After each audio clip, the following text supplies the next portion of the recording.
이스라엘 백성들이 자랑으로 여기는 율법, 성전, 할례, 그리고 자기들의 믿음의 조상 아브라함, 이런 어떤 그 명분과 형태들을 가지고 있었음에도 불구하고 왜 그들은 예수 그리스도를 영접하지 않아야 하고 또 그걸 가지고 자꾸 다른 사람의 심판의 기준이 되었는가? 이것이 지금 사도행전에 있어서 스데반에 계속된 설교입니다.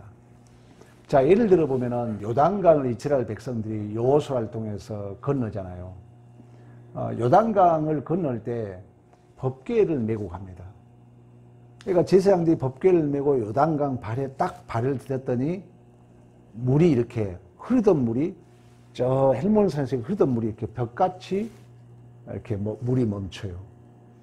그러니까 제사장들은 마른 땅에 섰더라 그래요. 그리고 이제 이스라엘 백성들 다 지나가니까 이 물이 다시 통하는 거예요. 여리고성을 점령할 때 법궤를 메고 하루에 한 바퀴씩 마지막에 7바퀴 돌았더니 여리고성이 무너져요. 법궤가 한 거예요? 하나님이 한 거예요? 하나님이 한 거죠. 근데 유대인들은 쉽게 말해 이 법궤가 했다는 거예요. 우리가 예를 들면 지금 율법과 성전과 할례 이런 것들은 다 하나님을 모형으로 담고 있잖아요. 하나님에 관심이 없는 거예요. 그 자체를 가지고 있는 걸로 그들은 자랑을 여기고 이러한 것을 가졌다는 것만으로 선민 사상으로 착각하고 교만하고 다른 민족과 구별하고 심판하는 기준으로 삼았다는 거예요. 그 성전이 주는 의미가 무엇인가? 율법이 주는 의미가 무엇인가? 할례가 의미하고 있는 내용의 그 뜻은 무엇인가? 이런 데는 관심이 없고 그걸 가졌다는 것만으로 자랑으로 여기고 그 가전 자체를 가지고 남을 심판하고 정죄하는 기준으로 삼았다는 것입니다. 그래서 오늘 이제 44절에 성전에 대한 얘기를 합니다. 성전. 자, 성전이 광야에서 우리 조상들에게 증거의 장막이 있었으니 이것은 모세에게 말씀하신 이가 명하사 그 본 양식 그대로 만들게 하신 것이다. 여러분, 성전은 우리는 오늘날로 말하면 예배당이에요. 근데 이 성전이 세워진 땅을 거룩한, 그래서 엄밀히 말하면 성지순례란 말도 좀 어폐가 있어요. 이스라엘 땅만 거룩한 곳이 아니잖아요. 근데 거룩한 성을 떠가지고 성지 하면 이제 천주교식이에요. 엄밀히 우리 기독교식은 기독교 유적지란 말이 맞아요.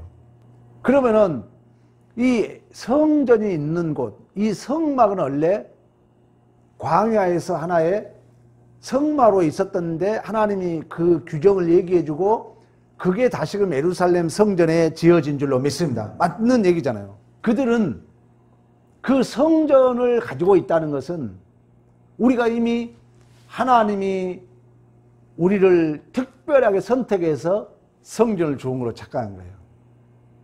예를 들면 아브라함도 마찬가지입니다. 아브라함을 그들은 자기들의 조상으로 아주 귀하게 여겼어요.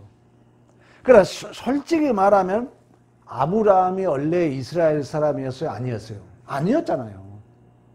자, 우리 여러분 7장 2절 3절 한번 봐봐요. 스데반이 이르되 여러분 부영들이여 들으소서.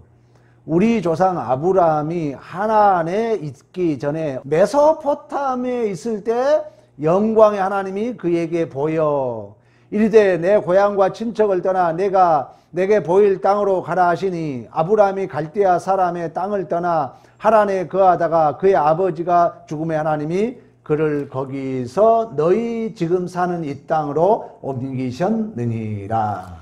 아멘. 자, 아브라함을 자기들은 믿음의 조상으로 여겼어요. 아브라함이 우리의 조상이라는 걸 자랑으로 여겼어요. 그러면 아브라함을 그렇게 믿음으로 만드신 분이 하나님이시지 그 자체가 자기들의 자랑거리가 될 수 없잖아요. 왜? 아브라함은 원래 이스라엘 사람이 아니었잖아요. 메소포타미아에서 불렀다는 거예요.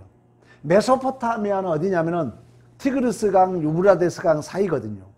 거기가 바로 바벨론 발상지예요. 우리 메대, 바사, 페르시아 알잖아요. 그 발상지예요.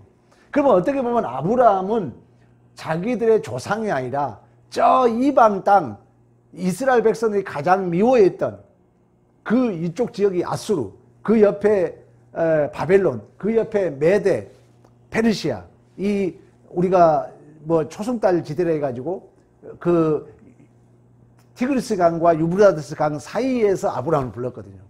갈대아 우루, 아버지 우상 섬겼잖아요. 그러니까 하나님이 아브라함을 통해서 어떻게 우리는 아브라함을 통해서 공부했던 것처럼 어떻게 그를 은혜로 믿음 있는 자로 만들었는가에 관심 있는 거지, 그 단순하게 아브라함을 내가 자기의 조상들로 가졌다는 것만으로 그들은 자랑하고 여긴 것에 대한 지금 스데반의 반론이에요. 당신들은 그냥 아브라함이 우리의 조상들로 여기지만 아브라함은 원래 이스라엘 사람이 아니었다는 거예요. 저 메소포타미아에 있을 때 하나님이 불러서 이 약속의 땅 가나안 땅으로 인도하신 줄로 믿습니다. 33절에 우리 7장 33절에 봐봐요. 주께서 이르시되 내 발에 신을 벗으라. 내가 서 있는 곳은 거룩한 땅이다. 여기 거룩한 땅도 자기들이 그 어떤 장소적으로 그 구별된 땅으로 여겼던, 지금 우리 하나님께서 모세에게 너 신발을 벗어라. 그는 거룩한 땅이다. 지금 이 곳이 어디인 줄 여러분 이해 가십니까? 미디안 광야거든요. 모세를 불렀잖아요. 모세를 불러가지고 지금 미디안 광야에서 하나님이 한 얘기거든요.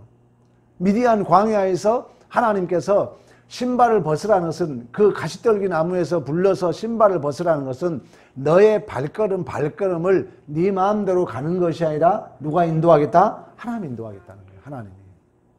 그러니까 이런 뜻의 내용을 이해하지 못하고 단순하게 아브라함을 자기들의 조상으로 가졌다는 거. 성전이라는 의미를 우리 이제 알잖아요. 성전은 엄밀히 말하면 예수 자신이잖아요.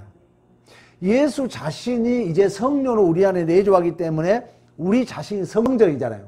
근데 이걸 모르고 오늘날도 우리가 그런 오류에 빠질 수 있어요. 이 예배당을 잘못 착각하면 예배당 큰 걸 가진 걸 자랑으로 여길 수 있다는 거예요. 율법이 주는 의미는 뭐예요? 내 죄를 자각하고 예수를 의지하도록, 내 죄를 우리가 깨닫고 예수를 붙들도록 우리에게 인도하는 초등학문 모아 선생인 줄로 믿습니다. 이걸 못 깨달으면, 이 뜻을 모르면은 그 자체만 들고는 붙들고 자기 자랑으로 여길 수 있다는 거예요. 지금 계속된 스데반의 설교입니다. 7장 46절.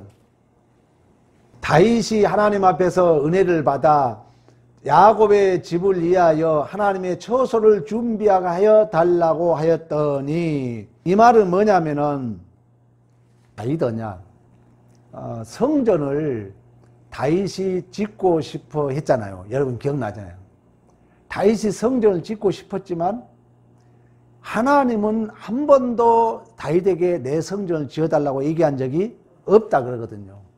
우리 사무엘하 우리 7장 한번 보겠습니다. 다윗이 성전 짓기를 원할 때 7절에 그 얘기를 합니다. 이스라엘 자손과 더불어 다니는 모든 곳에 내가 내 백성 이스라엘을 먹이라고 명령한 이스라엘 어느 지파 가운데 하나에게 내가 말하기를 너희가 어찌하여 나를 위하여 백항목 집을 건축하지 아니하였나고 말하였느냐. 뭔 말이에요? 그렇지. 내가 너희가 언제 성전지라고 말했느냐. 내가 너희에게 언제 성전지라고 말했느냐. 왜? 성전의 의미가 건물이 아니기 때문에. 그래서 하나님이 약속을 해요. 하나님이 11절 하반절 여호와가 너를 위하여 집을 짓고, 여호와가 너를 위하여 집을 짓고, 그 여호와의 집은 하나님 자신이라 그랬잖아요. 계시록에 가면은, 천국에 가면 성전이 보이더라 안 보이더라? 안 보이더라. 하나님 어린 양이 성전이더라 그러잖아요. 그 성전은 그 하나님이 주인이고 하나님 자신이, 그런 의미에서 하나님 자신이 성전이라는 거예요. 아니 우리가 아무리 넓은 집, 좋은 집 있다 할지라도 같이 살 사람이 없으면 집이 아니잖아요. 그리고 우리가 신약 성경에 가면 예수님이 뭐라고 합니까? 이 성전을 뭐라고 그래요? 헐라 그러잖아요. 내가 3일 만에 지으리라 그러잖아요. 그러면 예수 그리스도의 십자가 죽으심과 부활을 통하여 다시금 우리가 그 하나님 품에 살, 하나님 자신을 우리에게 말씀해 주고 있다는 것입니다. 이따 우리가 다 찾아보겠습니다만. 그래서 이 성전은 다윗이 짓기를 원했지만 우리 하나님이 내가 너에게 지으란 적이 없다. 내가 너의 집을 지으리라. 내 후손이 너의 집을 지으리라. 그래서 그 후손은 엄밀히 말하면 샬롬, 장차 오실 예수를 얘기하고 있지만 그 예수를 예표한 그 다윗의 후손 누구예요? 솔로몬이 솔로몬. 근데 솔로몬도 마찬가지로 솔로몬이 왕이 될 자격이 있어요, 없어요? 없었잖아요. 솔로몬은 밧세바 알잖아요. 다윗이 밧세바와 범해가지고 난 둘째 아들이에요. 첫째 아들은 죽었어요. 그러니까 이 모든 것들이 하나님의 은혜로 되어져 감을 우리에게 예시해 주고 있어요. 그래서 이제 솔로몬이 성전을 짓습니다. 솔로몬이. 그래서 하나님이 나타나요. 나타나가지고 뭐랍니까? 솔로몬아, 항상 내 이름이 여기 있으리라. 항상 내 눈길이 여기 있으리라. 항상 내 마음이 여기 있으리라. 너 윤리와 법도를 잘 지켜라. 그러면 오늘날 하나님이 항상 여기 있다는 것은 우리 신학과 같이 연결한다면 정해진 예배당을 얘기합니까? 우리 존재 자체를 얘기합니까? 우리 존재 자체잖아요. 항상 하나님의 이름이, 항상 하나님의 눈길이, 항상 하나님의 마음이 우리 예배당에 있는 게 아니잖아요. 내 존재에 있잖아요. 내 존재. 그래서 성전이 어떻게 변해가는 걸 우리에게 말씀해 주고 있습니다. 그리고 실질적으로 이제 솔로몬 성전이 지어졌지만 하나님이 그 솔로몬 성전이 본질이라 하나님이 지은 성전을 누구나 회피할 수 있어요, 없어요? 없어야 되잖아요. 근데 이 솔로몬 성전이 나중에 바벨론이 이제 유다를 침공하잖아요. 586년에. 그때 솔로몬 성전이 파괴됩니다. 그래서 우리가 알고 있는 것처럼 538년 이제 다시금 수룹바벨이 귀환해가지고 수룹바벨 성전을 지어요. 그리고 다시금 이제 BC 37년에 누가 또 성전 하나 지어줘요? 헤롯 성전 기억나요? 헤롯 성전. 헤롯이 유대인들에게도 잘 보이고 로마에 이제 파견된 분봉왕이기 때문에 이 세금도 잘 거둬야 되기 때문에 유대인들을 위해서 성전을 지어놓은 게 헤롯 성전이에요. 근데 그 헤롯 성전을 46년 동안 지었다고 그래요. 근데 우리 예수님이 뭐라 합니까? 성전을 헐라. 내가 3일 만에 지으리라. 돌 하나도 없이 파괴되리라 예언했잖아요. 마태복음에. 그러니까 실질적으로 이제 로마 티토스 장군에 의해서 그 헤롯 성전마저도 무너져요. 하나님의 말씀이 성취된 거죠. 이제 성전 대신 하나님 자신이 우리 안에 내주하신 줄로 믿습니다. 그래서 우리가 고린도 전서를 보더라도 그런 얘기 하잖아요. 이제 너희 몸은 너희가 하나님께로 받은 바 너희 가운데 계신 성령의 전인 줄 알지 못하냐고 말씀했던 것처럼 우리 요한복음 한번 찾아볼까요? 2장 19절 20절 21절까지 예수께서 대답하여 이르시되 너희가 이 성전을 헐라 내가 사흘 동안에 일으키리니 유대인들이 이르되 이 성전을 46년 동안에 지었거늘 내가 3일 동안에 일으키나 하더라. 그러나 예수는 성전된 자심을 육체를 가리켜 말씀하신 것이라 얘기해 주고 있잖아요. 예수 자신이 성전이라는 거예요. 왜? 예수와 더불어서 우리가 먹고 마시기 때문에 영적으로 여러분들 해석해야 됩니다. 그리고 실질적으로 헤롯이 46년 동안 지었던 성전이 AD 70년 로마 티토스 장군에 의해서 파괴됩니다. 그리고 서쪽 그 벽이 남아있어 가지고 거기 가서 이렇게 지금 붙들고 기도하는 거예요.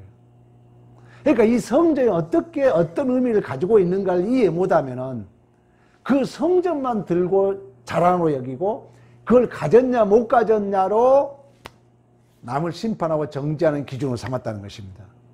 그러나 이제 우리는 성전 그 자신 예수가 우리 안에 내주하기 때문에 우리의 최고의 삶의 근거와 이유는 누가 돼야 되겠어요? 예수가 돼야죠.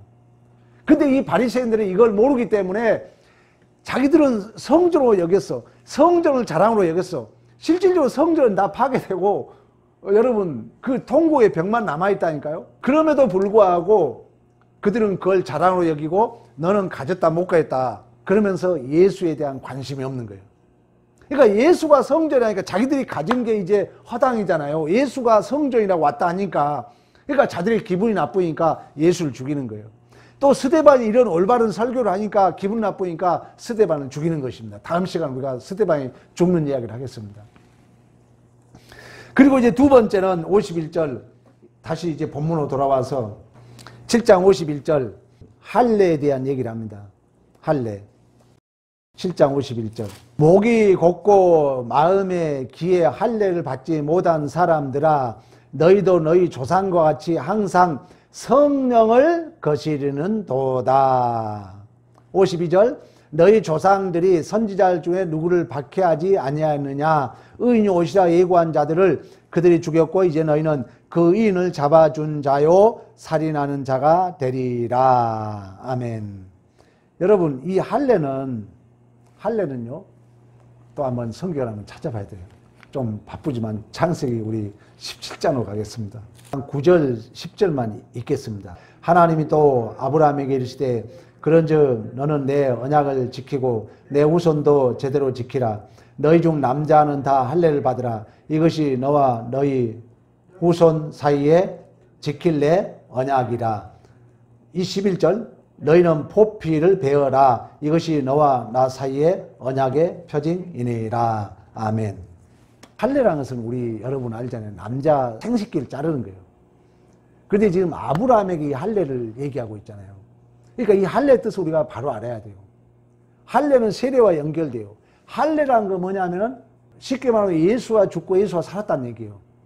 더 다른 의미는 이 본문적 해석은 뭐냐면은 아브라함이 자식이 있었어요, 없었어요? 없었잖아요.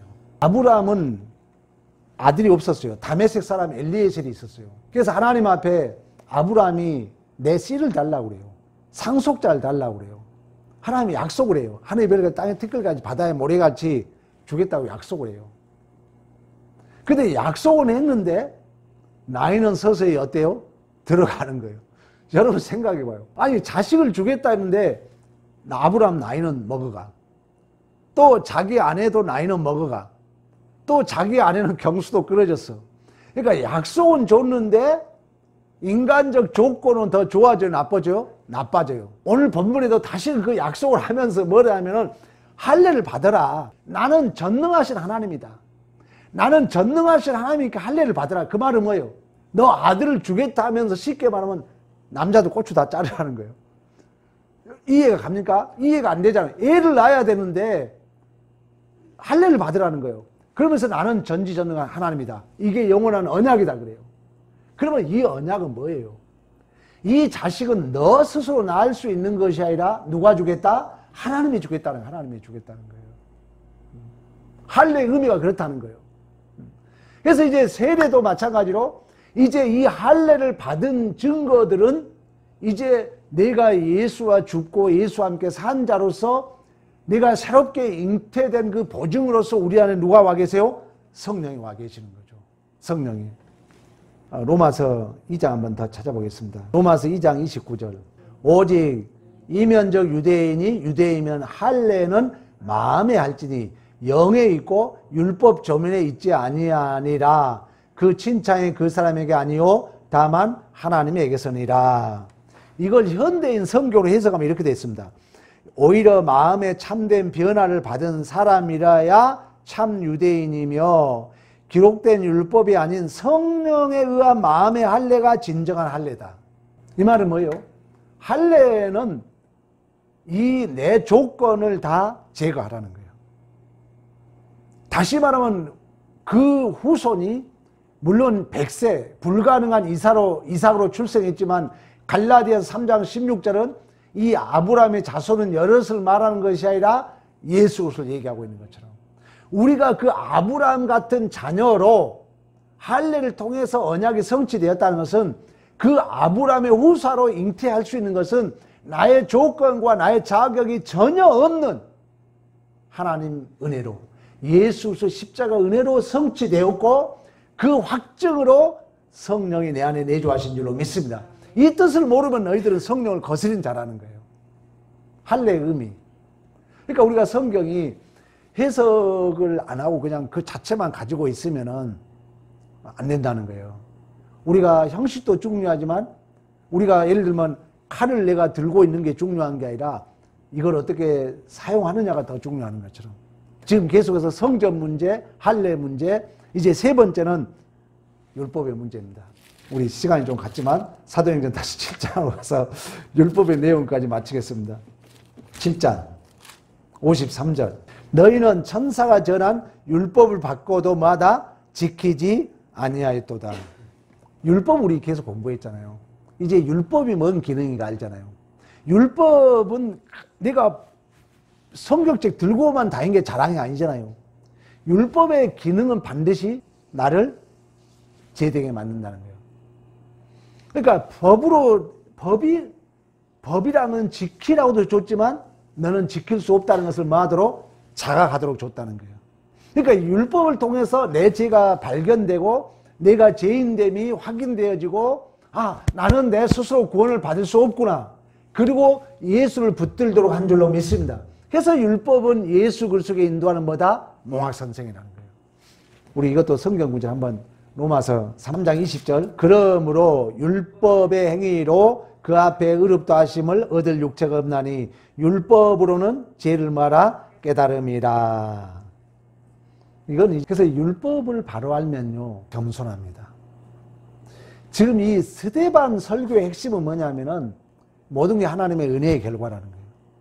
그러니까 내가 무엇을 가졌다 할지라도 그 내용을 보면은 다 하나님의 은혜로 주어졌다는 거예요. 우리의 구원이 그런 것처럼. 그러니까 이 핵심은 뭐냐면은 그 무엇을 가졌다면은 모든 게 은혜고 감사고 그리고 내가 무엇을 헌신한다는 그 자체가 은혜고 감사고 그러나 그걸 가졌다 해서 못 가진 사람과 내가 가졌다 해가지고 심판하고 정죄하고 구별할 수는 없다는 거예요. 왜? 이 가진 것이 전적인 하나님의 은혜이고 하나님의 선물이기 때문에. 사도행전에 유대인들과 스데반과의 가장 중요한 논쟁은 뭐냐면은 우리가 그 무엇을 가졌다 할지라도 내용을 살펴보면 모든 게 하나님의 은혜라는 거예요. 하나님의 선물이라는 거예요. 우리의 구원이 전적인 하나님의 은혜로 예수 그리스도의 십자가의 은혜로 받던 것처럼. 그래서 우리가 무엇을 가졌다 할지라도 무엇을 알고 있다 할지라도 이게 은혜이기 때문에 너는 했다 못했다 가졌다 못 가졌다 심판하고 정죄할 자격이 없는 것입니다. 그러나 이 유대인들은 나만을 가졌다고 생각하니까 나만 가졌고 너희는 못 가졌다 생각하니까 이제 못 가진 사람을 정죄하는 거예요. 근데 예수가 오니까 이 가진 것이 이게 진짜가 아니야. 예수가 진짜야. 얼마나 기분 나쁘겠어요. 아니 내가 가진 게 진짜인 줄 알았는데 예수가 진짜라 그러거든. 그러니까 이걸 가진 사람은 기분 나쁘죠. 허탈감이 있는 거죠. 그러니까 이 가짜가 진짜가 오니까 이 진짜를 죽이는 거예요. 그래서 계속 니네들이 가진 건 가짜야. 예수가 진짜야. 우리가 성전, 율법 다 예수에게 인도하잖아요. 성전 예수잖아요. 율법이 예수잖아요. 할례가 예수잖아요. 그러니까 이제 이들이 막 화를 내는 거예요. 그래가지고 결국 예수도 죽이고 스데반도 죽이는 거예요. 지금도 마찬가지입니다. 세상도 마찬가지예요. 세상도 엄밀히 예수를 싫어하죠. 왜? 세상 사람은 자기들이 공로로 살잖아요. 근데 우리가 여러분 모든 게 하나님의 은혜입니다. 하나님의 선물입니다. 감사해야 됩니다. 그러면 자기가 막 열심히 살아온 자기 공로가 없어지니까 기분 나쁘는 거예요. 그런 말 되게 싫어하는 거예요. 그럼 우리가 잘 신앙생활 해보면은 물론 우리의 노력도 우리의 열심도 중요하지만 더 큰 건 하나님의 은혜잖아요. 내 마음대로 내 뜻대로 안 된 거 우리 알잖아요. 하나님의 은혜예요. 자, 하나님의 은혜를 알면은 그러면 하나님의 은혜니까 뭐 모든 걸 무시하라 그게 아니에요. 이 은혜를 알면 더 열심히 해. 달란트 비유처럼 이제 은혜를 알면 더 열심히 하면 더 줘요 하나님이. 그 은혜를 모르는 사람은 그냥 안 해버려. 자기 그 달란트를 땅에 감춰놔버려. 그러니까 은혜를 무시해버리니까 은혜가 없는 거예요. 그 사람은 계속 자기 노력, 자기 대가로 사는 거예요. 그러나 우리는 예수를 믿는 사람들이 은혜를 알고 하나님 감사합니다. 은혜니까 또 하나님 앞에 헌신하고 충성할 거 아니에요. 또 하나님의 더 큰 은혜를 주는 거예요. 그래서 있는 자는 더 풍성하게 되지만 없는 자는 있는 것도 빼앗길 줄로 믿습니다. 은혜의 원리예요. 은혜의 원리. 오늘도 주여 피곤한 몸을 이끌고 오신 여러분을 축복합니다. 여러분들이 힘들고 어렵지만 하나님 뜻대로 살고자 하나님이 더 줘요. 건강도 주고 또 주십니다. 그러나 이걸 안 믿고 그냥 땅에 묻어놔버려. 시간 낭비해. 하나님의 그 간섭하심을, 하나님의 통치하심을 내가 외면해요. 그러면 땅에 묻어놓은 그것은 결국 악하고 게으른 종아, 심지도 않고 거두지 않고 먹고 마시는 줄 아느냐. 너 있는 것을 빼앗아 더 있는 자에게 주라. 우리가 누리는 복입니다. 오늘 또 이러한 은혜가 있기를 간절히 축원합니다.